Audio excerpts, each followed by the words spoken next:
I'm Jamie Morris. This is SKN AM, your go-to morning show right here in St. Kitts and Nevis, bringing you the stories, the people, and the conversations that matter most to you.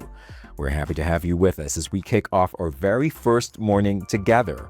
We've got an exciting show lined up for you today. Coming up, I'll be joined by remarkable teen T-Quan James, who's making waves and inspiring us all with his achievements. You won't want to miss his story. Plus, I'll be talking with training consultant Delcia Bradley-King, sharing valuable insight and expertise that you can take with you on your professional journey. It's going to be a great day. More SKN AM after this.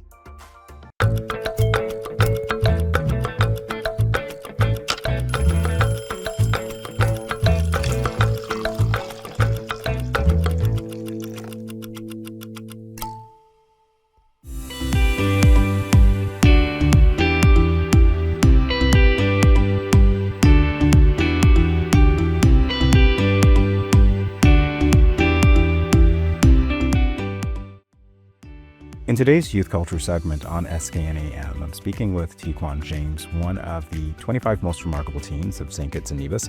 He received the award for youth activism, and we're going to get to know him a little more, get to know what he thought about the award when he received it, and what his expectations are for St. Kitts and Nevis having received the award. Welcome to SKN AM, T-Quan. It's a pleasure to have you. And thank you so much for having me.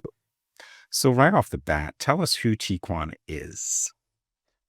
Tquin is a highly motivated and determined person, and also a very helpful person that always seeks to encourage others and help others reach their goals and their full potential. And I'm also somebody that is highly driven and motivated to reach my full potential. So I am somebody that believes with good teamwork and coming together to be people that we all can achieve our goals. All right, so as we talk about your goals, what are your goals? My goals are really just to leave an impact. That's my biggest goal, to leave an impact, whether it's through athletics, like sport, through just interactions with people on a daily basis, giving advice, helping them to be more than what they are, or helping people to see what more we can do here. And actually, I want to end off with the major impact by saying, okay, I left my country, St. Kitts and Nevis, in a better place than where I found it. Well, that's definitely noble of you, and we're grateful to have someone like you, of your age, of course, making that impact on the younger generation, but also the older generation, because I suspect that since you received the award, many people might have come up to you, some of them older, saying that they're very proud of you. Tell us about those experiences. Those experiences have been really great, and actually I'm somebody that likes to speak a lot with the elder folk, people just older than me, and most of the time when I speak to them, a lot of them, we walk away from each other with them saying, you know what, Tquin, I really like that of you, especially for your age. They will say, okay, most of the times people that actually speak like that, they're normally in their 50s, their 30s, but you're only 19 years old and you already have that mindset. And they actually help me a lot because they help me to see things, and that's why I like to speak to older folk. And then those teachings that they let on to me, then I will just pass them down to others. So it's been a real great experience. So you're a scholar, an athlete, and an activist. Apart from wanting to know how you balance all three, since you were speaking to the advice and the conversations that you have with older people, the advice that you've received and perhaps have given, have they given you any advice that has helped you in your pursuit of all of these things? The advice that they have been given to me is all of those things that you are doing is great, but don't let any of them overwhelm you. Be patient. Everything takes time.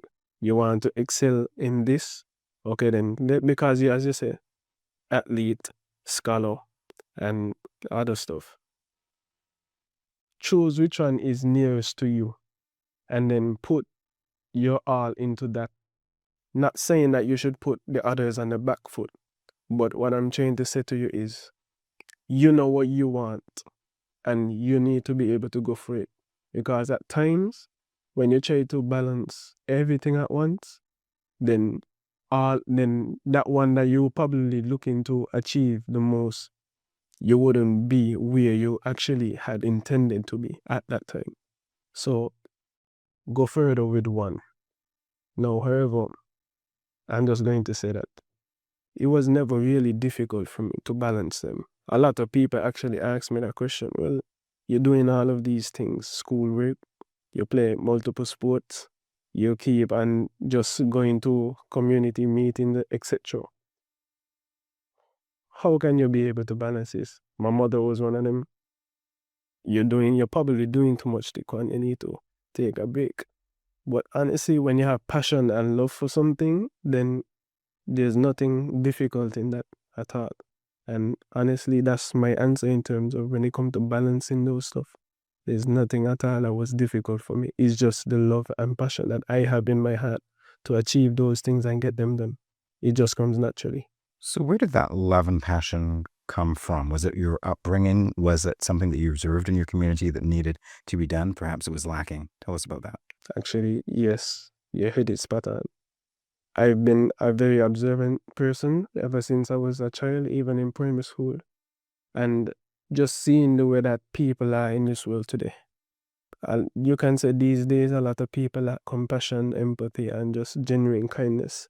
And the way I grew up and the persons that I grew up around, I always saw those traits within them. Well, they didn't have those traits within them, the compassion, the empathy, and the kindness.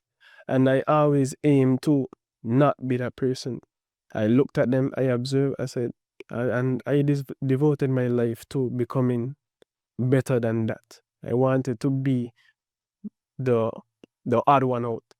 You know, I didn't want to go up and be exactly like them, because then what would it do for my siblings or others that might probably look onto me?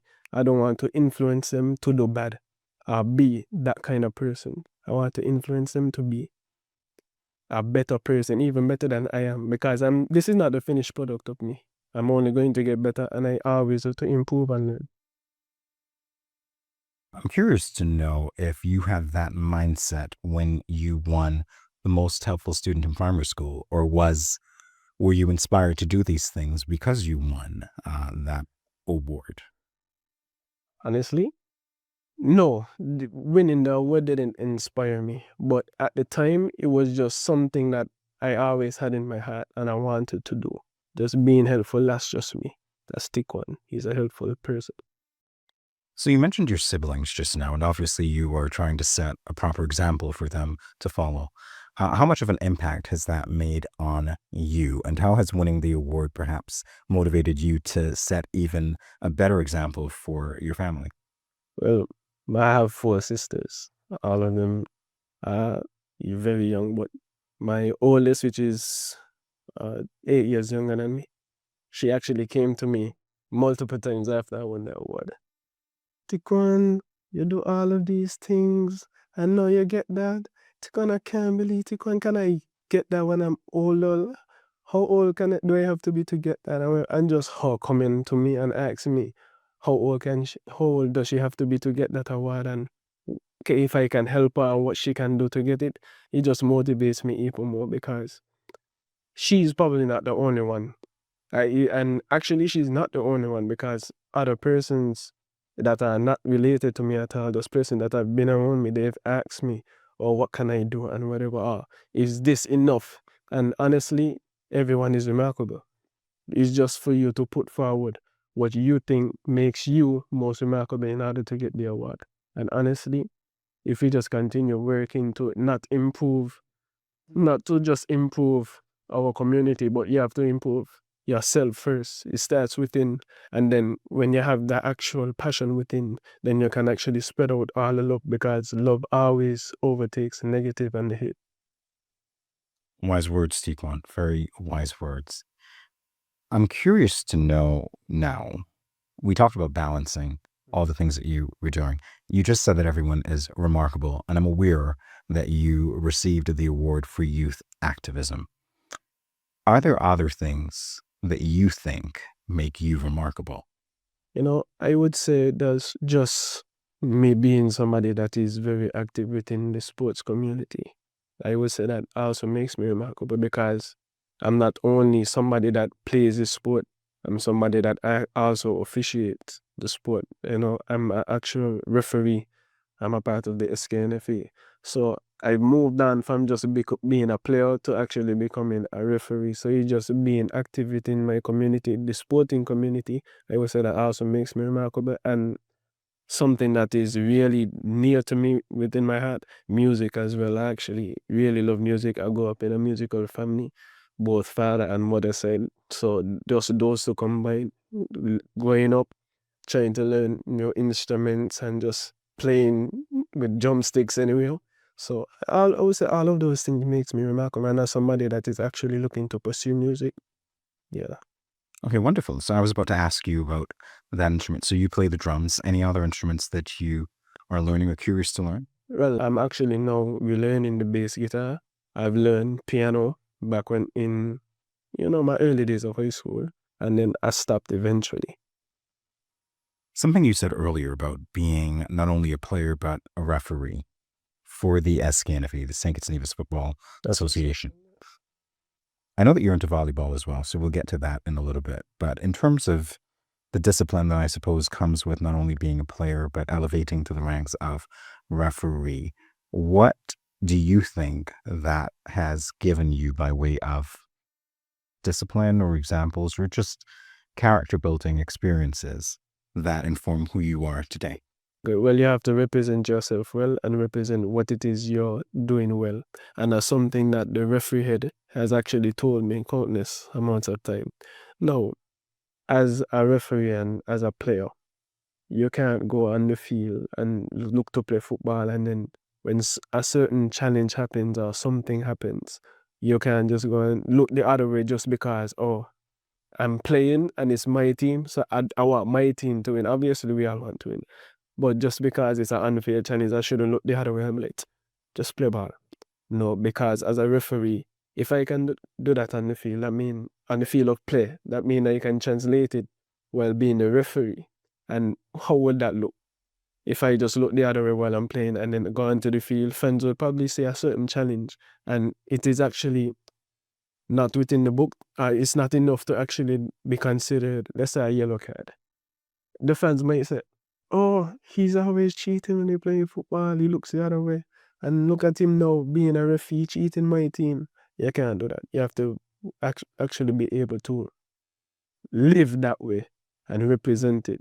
If I know it's unfair, if somebody asks me a question, I have to be able to explain to them as a referee and be like, okay, that's an unfair challenge because of the speed and the way that they came in with intent to challenge the person on that ball. So it all comes into translation. It's interesting that you compared play on the field to play in life or real life, rather. So that's one of the lessons that you've taken away, obviously, that you have to be authentic, both when you're playing the game, but also in life, because you never know who's looking at you. And if I'm making those connections with what you said earlier, you know that your sisters are looking at you. So I imagine that even when you're out there, you're making sure that they have a proper example as well. Yes, exactly. You are rather into youth activism. I understand that you've spoken at various national fora. Do you remember the first time that you did that? What were you speaking about? What gave you the courage to do what you did? And as a speaker at various national fora, how has your speaking evolved? Have the issues that you were touching on evolved as well? The first one that I can actually remember, it was at the 2024 budget forum, and it was more like a statement where I explained to the person that the quote that they left, it actually stuck with me. And it was really difficult for me. It was nerve-wracking, to actually go up there. But me being me, I'm always looking to speak and put myself forward, and I'm usually not shy. So me being me, all of my peers, they looked to me and they was like, Tquin, you're not going up to say something? Don't you have something to say? And others already went, but you know what? We all get nervous. So in that moment, I was like, a lot of really big people around. So, but at the end of the day, you just have to get up and do it, especially if you know that you will leave a proper impact. So I just got up, sucked it up, I got up, And I went up and I just explained to the, I can't really say what I said. I don't really have it in my mind right now, but I did what I have to do. And I imagine you made an impact. Yes. Great. They really did say that. Everyone laughed. Everyone, they came to me afterwards. Like, that was really good. And you actually made him feel good the way he was smiling. Yeah. I can't let you go without asking you, as a young person who advocates for other young people, what you and your generation are most passionate about now as we look at St. Kitts and Nevis and as we look to the future. What are you advocating for that you would hope to be realized in at least 10 to 15 years from now? So when you look back, you would say, T-Quan, I made an impact. My generation made an impact. Right now, the biggest thing for me is the music and the creativity aspect. And music comes into creativity. So that's the main draw right now. A lot of us, we have a lot of talent, a lot of us youths. It's just that we need a moment to showcase our talent. We need to be able to go and say, hey, look at us. We might be young. We might come from 2 small islands, but we are able to do these kind of stuff. Now, the reason why I say creativity, I have a lot of creative ideas. I see a lot of purpose to be done within music, and I'm going to pursue it. I'm not going to try, I'm going to pursue it. And I have a lot of people around me that are actually great when it comes to being able to work cameras and come up with ideas. Some people that I know, they create skits, etc. Those stuff you might see on TikTok or Instagram Reels. They can actually do those things, and the camera work is really good. And in my personal opinion, it's better than what some of the seniors are actually doing now. So I'm actually currently communicating with them so we can actually get something done and showcase our talent. It might start with about 5 of us, but I'm telling you, it's going to go larger and larger. And also, I'm somebody that actually advocates for the young artists coming up as well. And I actually gave them a platform when I had a party in 2024, to a party, a fundraiser. And I actually gave them a moment to showcase themselves right there and then. And then later on, we brought on more established people. But it just goes to show that this is something that we all are really passionate about. We want to put our country on the map in different ways. But I would say this is the biggest way because we all are creative. And I see it every day. So this is something that we have to push forward so that we can be known for. Wonderful. We'll take a break and we'll be back with more of Tquin James.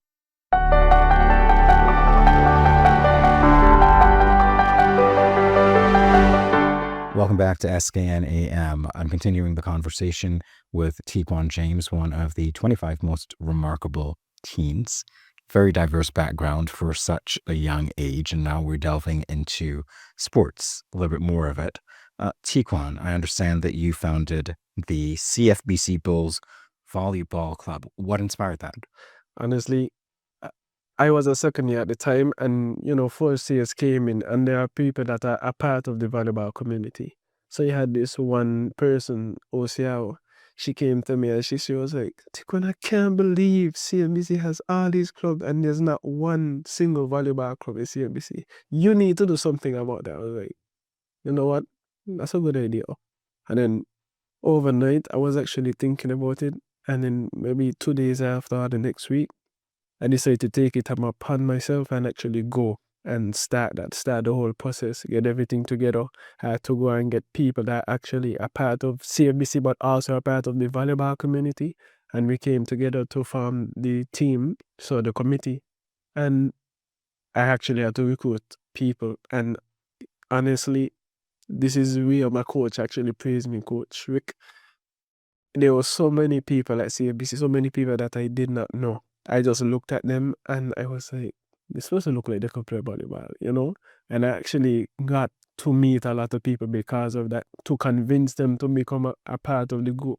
Some of them, they were really difficult, but at the end, we got a lot of people. I think we started with about almost 30 members around that. and it was really great. Just the fact that I was determined to actually get those people, that was actually a big thing for me. And it all started with that one person, why is there not a volleyball club? So to her, we should really be saying thanks, I might have founded it, but if that question was never raised, we probably wouldn't be here today. And it was really challenging for me as well, just to get all of those things sorted out. Well, I wanted to talk to you about that as well. When you got told no, which I assume you did at some point, when you approached people and they said, I'm not interested, what did you do with that negative energy? And how did you continue to fuel your drive? You turn negative into positive. People would always have negative energy, but really and truly, the reason why they said no is because they didn't think about it. So in order to convince them, I had to make them think about it. Look at these people. Some of the people that I brought to be a part of the committee, the starting committee, they actually went away to represent St. Kitts and Nevis. So I actually put it in a way to get them to see themselves being there, and I help them to see themselves. You have these traits. Look at me. I just started, but I'm actually being told that I can get to this place. You want a scholarship? It's a really good place to start. We have many people that actually gone abroad to play volleyball at various colleges, and they're doing really well for themselves. So you just being able to help them see themselves being there. They might not want to see it because, sometimes people can be a little ignorant at times, and, that's not for me. But you never know until you try. Very true, T-Quan. So you were motivated despite negative energy. That's great. And even to hear how you inspired people to go on to pursue that goal as well. Your impact is felt not only in St. Kitts and Nevis, but obviously wherever they are in the world. As we continue our conversation, obviously you have assumed leadership roles. You've handled them very well.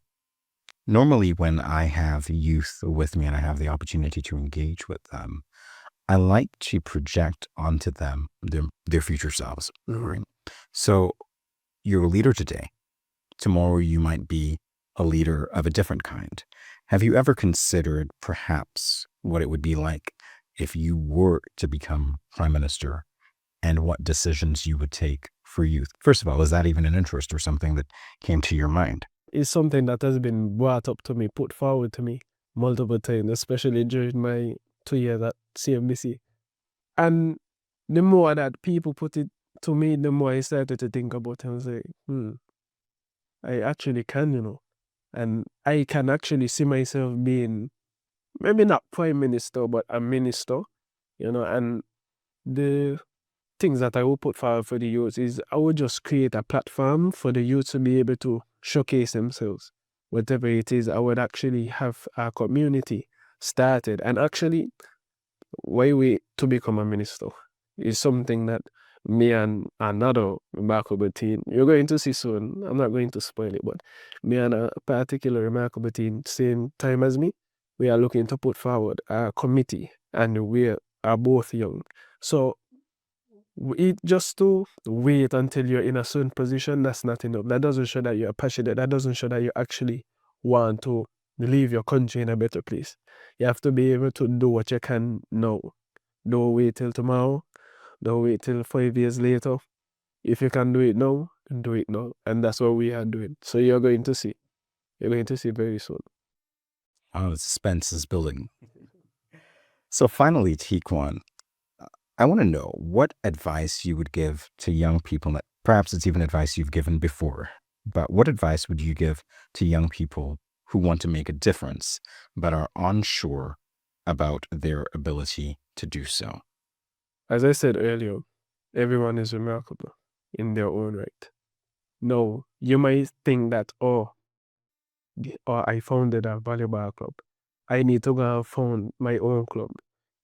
If you're not up for it, if you're not somebody that is outspoken, you don't have to force yourself to be what I am. You have to be your own person. What are you good at? What are you aspiring to be? What can you do to help people? You have to be able to know yourself, and then you'll be able to do those things. Now, my biggest advice I would give to a young person is do not try to fit in with the crowd. Be different. Something that people always used to say is, I'm Mr. Do the most, or Mr. Do too much. But that's me. So you need to be you. Be yourself, be authentic. Do not want to just be with this goal just because you're popular. You are remarkable, you are great. Just because you don't fit in with this group doesn't mean that you are never going to fit in or be able to leave an impact. Do what you can now and do what you can to help those that are after you be able to look at you and be like, wow, I want to be there someday. T-Quan James, remarkable teen. Thank you so much for joining us. Thank you so much again for having me. It's been a pleasure. More SKN AM in a moment. Stay tuned.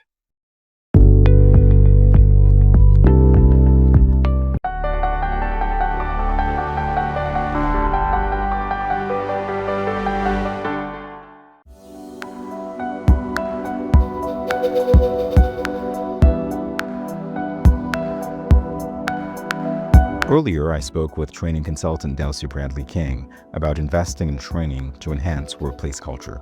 Here's the interview. What can you tell us about the aim of training? Training aims to improve skills and knowledge. It builds competences so that persons can perform better. An organization may observe that employees are not performing at the standard at which they should be, so they observe this gap. And it's a question of a lack of knowledge and skills. So training helps to build that gap. Training can also build new skills. So if an organization wants to put an employee in a different position for which different skill sets are needed, training can help to build those competencies so that the employee can perform well in that different role. Great. So we're not only talking about poor performance and bridging that gap, but we're talking about new skills for new jobs or promotion. Yes, especially jobs that require soft skills, because a lot of times persons come with the technical skills. I mean, training also builds technical skills, but I focus a lot on soft skills. So, for example, somebody who is being trained or being prepared to become a supervisor, a leader, training can help to build those leadership skills. That's a very important point that you made there. Obviously, yes, there's a certain degree of know-how that we get based on the books, what we call book sense in these parts. But knowing how to interact with people is really what you do.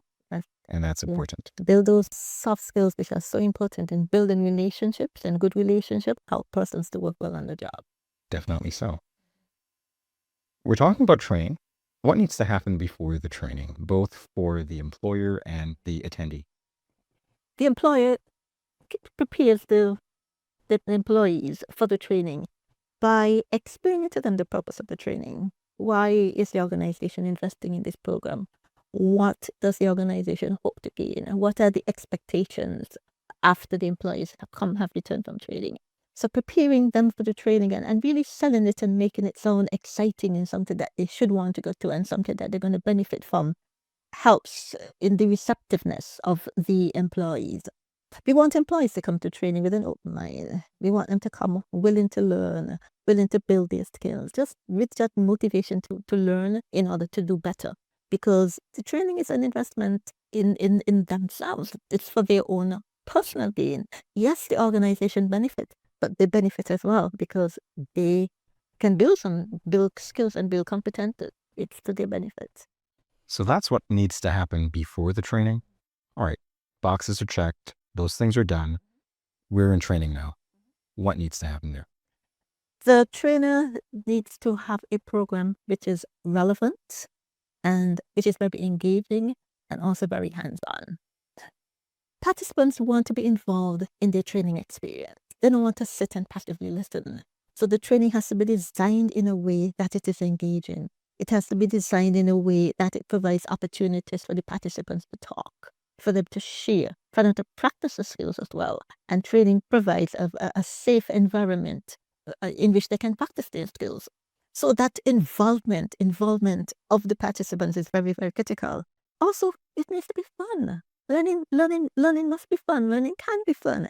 And some fun elements, some element of gaming can be worked into the training because all of those really hold the attention of the participants. And the more engaged they are, the more they will learn.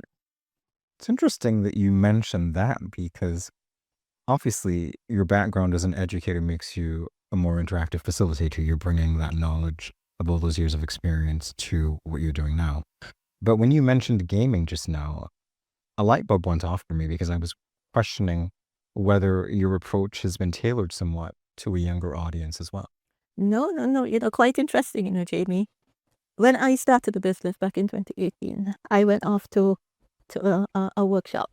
So after Atlanta, I went to a 3-day workshop that focused on how to make training engaging. And one of the things that really struck me as I participated in that training experience was how much fun it was. And we were all mature persons in that session. And I remember looking at some mature men who looked as though they might be even in their 70s and just seeing how engaged they were. I even thought sometimes they were cheating because they were ending up with so many points from some of the activities. And what really struck me was adults like fun too. We like fun. And the focus of that training session was how to make your training engaging. And so I came back from that training experience determined to work fun into my training sessions because I had fun as an adult. So I knew if I had fun and I was engaged, that my participants would be fun. So I have invested in tools and games and to make the training fun. And that really holds the attention of the participants. And we learn more, we learn better when we're having fun. Definitely so. So we know for a fact that your training sessions are fun, and training needs to be fun very generally. And that's what needs to happen on the day. The facilitator needs to make sure that there is that engagement. There's that engagement. What needs to happen after? After the training, the role of the direct supervisor, the direct manager, is critical because they need to speak with the trainees to find out what they learned, what was their greatest takeaway, and how they plan to apply the skills that they learned. It's even a good practice to have them work on an action plan, which they will discuss periodically with their manager as the manager monitors and tracks the performance. So that is very important, that involvement of the manager. And the manager needs to recognize any change in behavior and just reward and give support. And sometimes there's need for coaching as well. So the manager has to become a coach because the environment must be supportive, because it's easy for trainees to slip back into the old behaviors, especially if nobody is expecting a change in behavior or nobody is acknowledging any change in behavior. So it's so very important that the managers become involved, they speak with the trainees, they find out how they can support them as they apply the skills and the knowledge and recognize the change behavior that is. One of the things that you and I talked about off camera was the notion of customer service and the need for customer service training. And something that you said was very poignant to me because you made the distinction between internal customer service and external customer service. And for the benefit of our viewers, I'd like you to make that distinction again. The external customer service, the external customers are those who come in to use the services of the organization. The internal customers are the employees, are the colleagues. And even though the external, the frontline officers are generally the ones who interact with the external customers, it's important that everybody has a service mindset because those who work behind the scenes support those on the front. Sometimes they're the ones who are preparing documents. Sometimes they're the ones who are making decisions which have to go back to the customers. So it's so very important that they all work together and recognize that the way they perform their job impacts the quality of the service. And customers don't distinguish. They don't distinguish between frontline and backline. Everybody is the organization. So they expect a high level of service, and it doesn't matter to them whether it's frontline or it's back office. They expect good service and they don't differentiate when it comes to the employees. Yes, the service is extremely important because once they're taking a call from a customer, the customer doesn't know what role they're playing. They're there to serve the customers, and the customer expects good service. And it doesn't matter who is the one who is taking the call, who is dealing with the matter. They expect the service to be of a high standard. I'm waiting for the games, Mrs. King. I'm waiting for the games. I'm hearing that you are interested in gaming. I see no games here. I'm a little jealous, but we're not exactly on a training session today. So I will forgive you for that, Justice. Thank you. So we touched a little bit on the approach. Speaking of games, one of the approaches that you use, what can you tell us about any other approaches generally that you've used to engage? It must be relevant. Employees must feel that the knowledge and the skills that they are being taught are knowledge and skills that they're going to use on the job. So they must see how it applies and begin to think about how they can use it. And one way is to have them even create the scenarios. So instead of giving them the role plays, for example, okay, you bring a situation that actually happened to you on the job, and let's use a scenario. How did you respond? And given the skills that you're now being taught, that you're now developing, how would you respond in a situation like this? So just really make it very relevant to the employee, so that they can see that these are skills that I can use because we're dealing with situations that I face. And yes, it's relevant to me. I can find it useful because tomorrow when I go back on the job and I face a situation like this, I have a better idea what to do. I know what to say. I know how to respond in a situation like this. So really make it very practical, make it interactive, and make it relevant. Make it relevant and involve the participant. Give them opportunities to discuss, to talk, to laugh.